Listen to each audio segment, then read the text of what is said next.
Alright friends, तो आज सीखने वाले हैं एक बेबी फेस का साइड फेस कैसे ड्रॉ किया जाता है, क्योंकि बेबी फेसेस जो हैं एक एडल्ट की फेस से काफ़ी डिफरेंस होते हैं डायमेंशन वाइज। और ये एक कमाल की औसम वीडियो होने वाली है। तो चलो शुरुआत करते हैं इसकी। और यहाँ पे हमारा वही फेवरेट एंड्रयू लुमिस मेथड, जिसमें हम एक सर्किल को ड्रॉ करते हैं और लोग बोलते हैं कि गोला क्यों ड्रॉ करते हो भाई। तो गोला ड्रॉ करने के पीछे रीज़न यही है कि लुमिस सर ने ऐसे ही बताया है, तो हम तो वही फॉलो करेंगे जो लुमिस जी ने बताया है।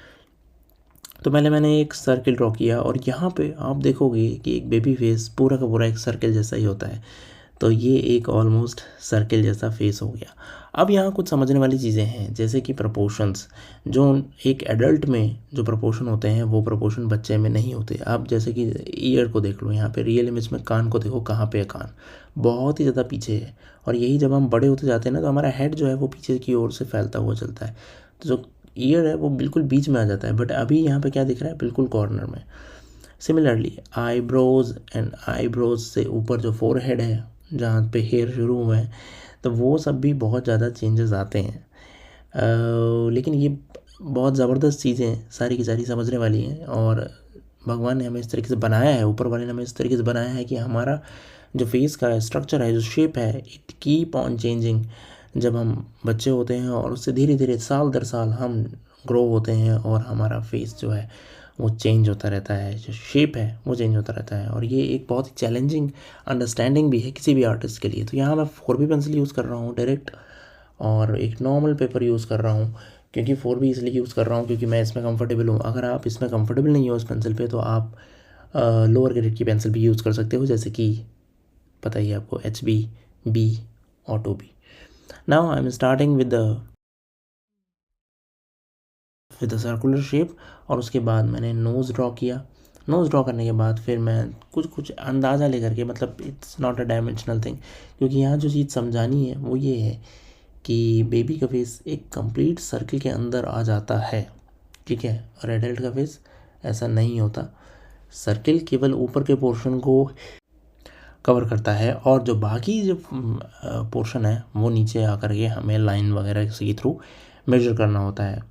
अब ऐसा क्यों होता है, इस चीज़ पे तो क्वेश्चन करने का कोई मतलब ही नहीं बनता है, लेकिन समझना क्या है कि ऐसा बस होता है, ठीक है। क्योंकि जो नीचे की हमारी जॉ लाइन वगैरह है ना, थोड़ा सा अगर साइंटिफिक समझने की कोशिश करोगे तो जॉ लाइन्स जो है वो नीचे की ओर डेवलप करना शुरू करती हैं। और जब बचपन में हमारी वो जॉ लाइन बहुत ज़्यादा प्रिवेलिंग नहीं होती हैं, तो फेस का जो मास है वही नज़र आ रहा होता है, ठीक है। जो फ्लैश है that is only visible to everyone.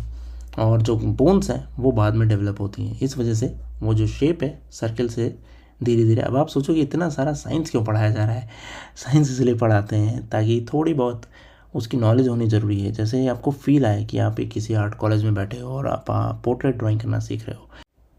All right, तो ठीक है। तो अगर आपको मेरे से इसी तरीके की और भी डिटेल में, जैसे लुमिस मेथड में बेबी फेस कैसे करते हैं, एडल्ट फेस कैसे, वुमेन फेस कैसे करते हैं, ये सब कुछ सीखना है बहुत डिटेल में, तो आप मेरी, जैसा कि मैं हमेशा बताता हूँ, स्किल शेयर और यूडेमी क्लासेस को ज्वाइन कर सकते हो। नीचे डिस्क्रिप्शन बॉक्स में उसका लिंक है, एक बार ज़रूर ट्राई करके देखो। स्किल शेयर क्लास तो कम्प्लीटली फ्री होती है 1 मंथ के लिए, जिसमें ऑलरेडी 4,000 से ज़्यादा स्टूडेंट इनरोल कर चुके हैं। Similar with the Udemy classes, उसमें ऑफ़र आते रहते हैं हमेशा। और मैं इस मंथ भी, मार्च वाले मंथ में भी उसको जल्द ही कुछ उस पर ऑफ़र लाने वाला हूँ, बिल्कुल फ्री वाले जो होते हैं ना, 5 days, 5 golden days for you, वो जल्दी आने वाला है। अब यहाँ पे मैंने ईयर को मिटा दिया है क्योंकि यार ये सही नहीं बना है। यहाँ पे देखो, इम्पॉर्टेंट बात जो है वो समझने वाली ये है कि ईयर जो होता है बेबी में ख़ासकर, वो आई लेवल के भी नीचे है। देख रहे हो आई वाली लाइन, देखो वहाँ से मैच करा के देखो, तो आपको समझ में आएगा कि उस लाइन से भी नीचे है ईयर।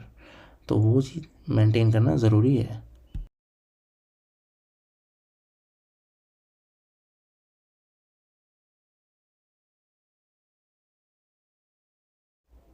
यहाँ तक समझ में आ गया? बिल्कुल समझ में आ गया। अब आगे बढ़ते हैं, अब करते हैं 4B से इसको डार्क करना। इसीलिए मैं 4B ज़्यादा कंफर्टेबल रहता हूँ यार, बार बार पेंसिल नहीं बदलनी पड़ती, बार बार उसको चेंज नहीं करना पड़ता। और मुझे लगता है कि ये एक बहुत अच्छा तरीका है समझने का, देखने का। क्या समझने का, कुछ भी समझने का नहीं, बस देखने का कि अगर आप एक पेंसिल यूज़ करते हो तो आपको उस पर पता चल जाता है कि कितना प्रेशर आपको अप्लाई करना है और कितनी बार अप्लाई करना है, ठीक है। और जितनी हायर ग्रेड की पेंसिल यूज़ करोगे आपका उतना ही ज़्यादा कंट्रोल बेटर होता जाएगा। इसलिए आप देखोगे बहुत अच्छे बहुत बड़े लेवल के जो आर्टिस्ट हैं वो डायरेक्टली हायर ग्रेड की पेंसिल से ही ड्रॉ करना प्रेफर करते हैं, क्योंकि उसमें वो डार्क भी कर सकते हैं एट द सेम टाइम उसी पेंसिल से, और बहुत लाइट लाइंस भी खींच सकते हैं। दूसरा क्या है, पेंसिल बहुत सॉफ्ट होती है हायर ग्रेड, जितना हायर ग्रेड की पेंसिल होगी उतनी ज़्यादा सॉफ्ट होगी। ये बहुत अच्छा ज्ञान मैंने दे दिया आपको। अब यहाँ पे मैं देख रहा हूँ थोड़ी बहुत लाइंस और ज़्यादा डार्क कर रहा हूँ, और अब इसमें मैं थोड़ा क्रॉस एचिंग वगैरह कर दूँगा। क्रॉस एचिंग करने का भी एक फ़ायदा है कि एक तो देखो, नॉर्मल हम जैसे तरह से ड्रॉ करते हैं हर बार रियलिज्म वगैरह ला करके, that is a part thing, but generally हम कोशिश हमें करनी चाहिए कि हम और भी तरीके समझें, तो क्रॉस एचिंग उसमें बहुत मदद करता है।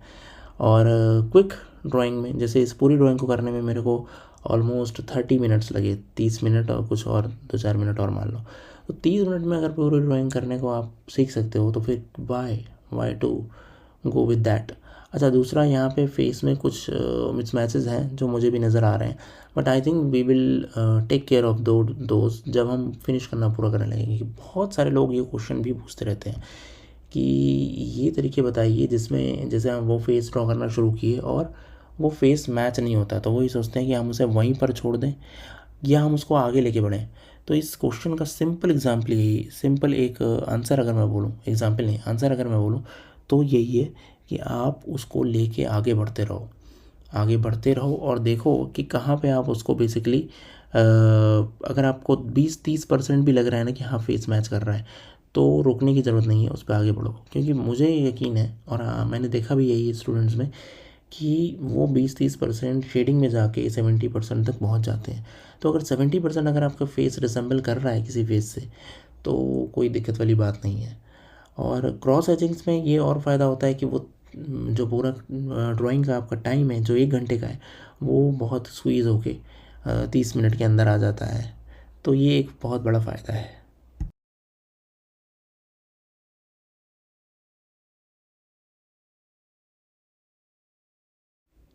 दूसरा एक रिसेंबल करने का एक और अच्छा तरीका होता है, जब आप ड्रॉ कर रहे होते हो ना तो बहुत पास से ड्रॉ कर रहे होते हो, मतलब आपकी जो डिस्टेंस होती है आइज़ की पेपर से वो होती है 60-70 सेंटीमीटर के आसपास।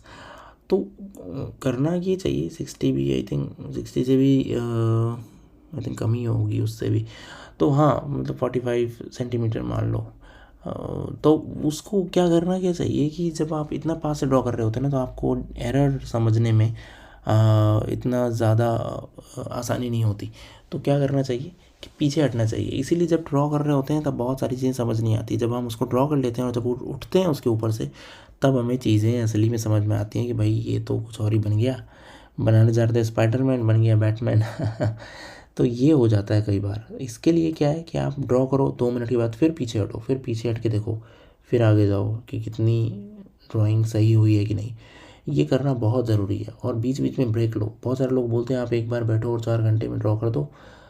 आई डोंट थिंक कि वो बहुत सही तरीका है, क्योंकि एक तो उससे आपका जो कांस्टेंट काम करने के बाद जो एक फटीग होता है वो भी बन डेवलप होता है, और साथ के साथ आपकी बॉडी भी इस तरीके की है नहीं कि आप लगातार इतने टाइम तक, ब्रेन भी इस तरह से काम नहीं करता।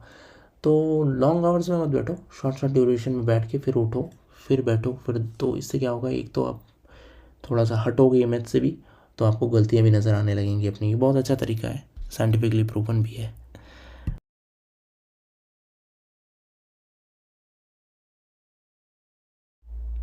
अब बात करते हैं थर्ड और फाइनल लेयर के बारे में, और मैं और ज़्यादा डार्क कर रहा हूँ सेम पेंसिल यूज़ करके। तो मैंने आपको जैसे बताना कि 4B से ही मैंने शुरुआत करी, फाइन लाइंस ड्रॉ करी, फिर 4B से ही मैंने मिड लेयर्स ऑप्ट करी, मिड टोन्स। अब जो डार्केस्ट टोन है वो भी मैं 4B से ही यूज़ करके कर ले रहा हूँ, काम ख़त्म। It's so easy. You have to have confidence on higher grade pencils. ये फ़ायदा है हायर ग्रेड पेंसिल को यूज़ करने का। रिसेम्बलेंस कितना मिला कितना नहीं मिला वो तो यार आर्टिस्ट के कितना ध्यान दिया कितना नहीं दिया उस पर डिपेंड करता है, लेकिन इम्पॉर्टेंट ये है कि आपने क्या सीखा। और मुझे लगता है कि इस वाले पोर्ट्रेट से और इसकी अंडरस्टैंडिंग से, बेबी फेस को ड्रॉ करने से काफ़ी लर्निंग में मदद मिलती है। और इस टाइप की ड्राइंग लाइव जैसे बैठो, किसी का फ़ोटो खींच लो और फिर उसको ड्रॉ करने बैठ जाओ, इट इज़ अमेजिंग एक्सपीरियंस, ठीक है। और ये बहुत ज़्यादा हेल्प करता है उन सभी आर्टिस्ट को जो कि ड्राइंग फ्रॉम लाइफ सीखना चाहते हैं। तो आई थिंक अभी इसको और फिनिश कर देंगे, और ज़्यादा फिनिश करोगे, जितना फिनिश करोगे, देखो मेन स्ट्रक्चर क्रिएट करने में 10-15 मिनट लगते हैं, उसके बाद उसकी फिनिशिंग में अगर आप क्रॉस हैचिंग कर रहे हो तो 20-25 मिनट और लगते हैं, और अगर यही आप रियलिस्टिक वाली कर रहे होते हैं, इसमें ब्रश वगैरह यूज़ करते हैं, तो 1 घंटा और मान लो, 2 घंटा और मान लो। उसमें तो मतलब एंड ही नहीं है वो, कोई जितनी आप रियलिज़म लाने की कोशिश करोगे उतना ही ज़्यादा रियलिज़म उस पर ले आओगे। इसीलिए क्रॉस हैचिंग जो है वो बहुत समय से अच्छे अच्छे आर्टिस्टों की पसंद रही है। क्यों? क्योंकि वो आपको एक ऐसा ऐसा टूल है आपके पास कि आप क्विकली अंडरस्टैंड कर सकते हो, क्विक स्केचेस कर सकते हो। चलो फिलहाल इतना ही। मुझे लगता है कि आज का ये ट्यूटोरियल आपको पसंद आया होगा, और जो क्विकली नहीं, क्विकली जो हमें अंडरस्टैंड करना चाहिए वो आज हमने सीखा होगा। आजकल इसी टाइप के क्विक वीडियोस बना रहा हूँ और डाल रहा हूँ, ताकि मैं रेगुलरली आप लोगों से इंटरेक्ट कर सकूँ।